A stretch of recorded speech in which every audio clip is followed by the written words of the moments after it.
Hello, this is Naruki. I'm master of Naruki Art Dojo, and this is Owen. Hi. Today, I would like to talk about how to draw the figure. There are three major boxes in the figure. They will help you draw any person. The first box is a head, the second box is a rib cage, the third box is a pelvis. First, I will talk about how to find the head box. Yeah, I'm starting. Yeah, find the horizontal line that connect eyes. Then find the vertical line to connect middle of eyes and nose and the lips. Right. Then you decide where the chin is. Like you decide how far down the chin comes from the center line. Of the Yes, eye. Yeah. yes. Eyes are on center of the head box. The top of the head is the same distance from the chin to the eyes. Right. It's Yeah. the same in the bottom as the top. Yeah. The edges of the front panel is the top of your cheekbone. Yeah, Like right in the corner. yeah. The edges are parallel to the center line of the face. This is the front of the box.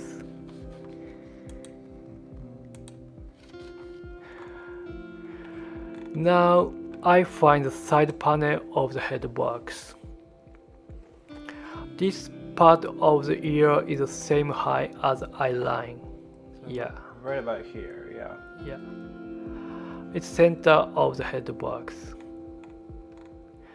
Connect your eye line with the ear line at the edge of the front panel. Right, and that's how you find the edge of your cheek is where these two connect. Yes, yes. Now use the perspective of the head box.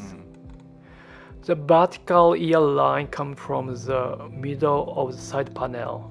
Yeah, it's The center middle of the of your face, side yeah. panel.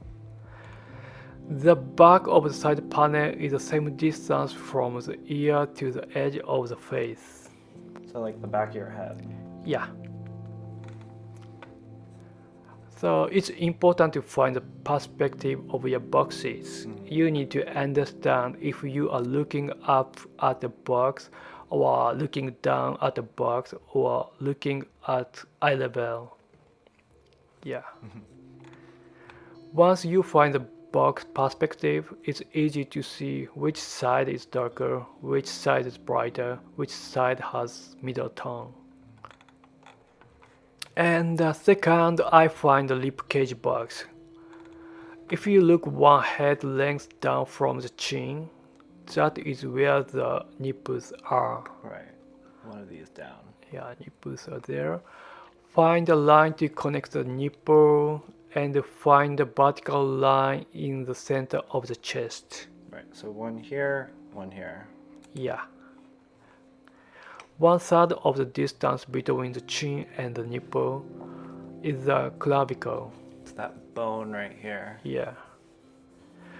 The bottom of the rib cage is the same distance from nipple to the clavicle. This is the bottom of the chest box. Yeah.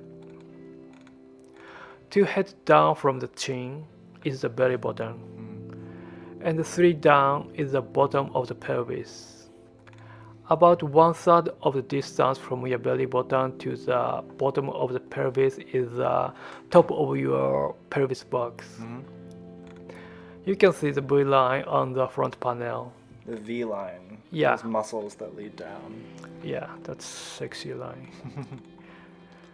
So how long and how deep the rib cage and the pelvis boxes depends on your models. Right. Yeah, the important thing is you find the boxes from the model, not from your head.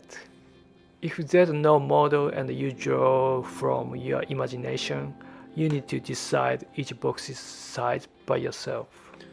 Right, because the boxes are a guide for Yeah. laying out the figure, but you need to look at your model and Yeah. see how they are different and how their bodies actually look. Yeah, each people has a different shape. So some people had a bigger face. Right.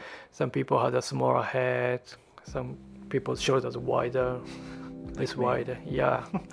So basically, you find the shape from models. Yeah. Why most of art school hire nude models are not only sexy reason. Nipples, belly button, clavicle, every muscle and bone help us to find the boxes. Right. Yeah. The penis is the center of the whole body. It's easy to find where is the center of the body looking at someone's penis. Find penis. Finding these quad shapes makes your drawing stronger, and it helps you find the figure line quickly. But it's not only to find the outline shapes. It is important for finding details and the depth of the subject. Right, because Yeah. once you have boxes, it'll help you fill in things and not just draw the outlines like cartoons. Not only outline, Right. when you add more detail, more shadows, the boxes help you. Right. But if you are animator or illustrator and you don't need draw or paint lots of detail later, maybe starting from ball maybe okay. Starting from the ball instead of the box. Yeah. Yeah. But if you like to get detail later, I recommend starting from the box. Right. And before you go to adding arm and legs, I want you to practice finding these three boxes again and again. And again and again and again. Yeah, it's because this is important. Don't skip. no rush. Yeah. Yeah. You don't need rush to add legs or arms yet. And for that, this training will help you too. So this is like installing a driver on computer, not software. For example, when you use Photoshop, you don't see all the drivers that are working behind the screen, only what happens in front of you. Right. Learning the boxes helps program you to understand shapes. After you get the concept, you don't always need to start from boxes. The concept of boxes will be working behind all the actual lines you make, just like a driver. Because this way is not how to draw, but how to see more. Right. So it's like if you master it, it's already happening in your mind. Yeah, So you don't have to start from the boxes. yeah. Like for example, if you see Egon Schiller's work, you would find a box under his lines. Like that he understands this? Yeah, he totally had this idea. Yeah. So all under his lines, we see this concept. Not only Egon Schiele, Picasso, or I like Alice Neal. Alice Neal, yeah. Yeah, good artists had this idea Right. under their line. So this is simple but super important for any style. I believe this helps for any style. Right. So I want you guys practice this again and again. Right. Yeah. Okay, thank you for watching today. See you next time. Bye bye.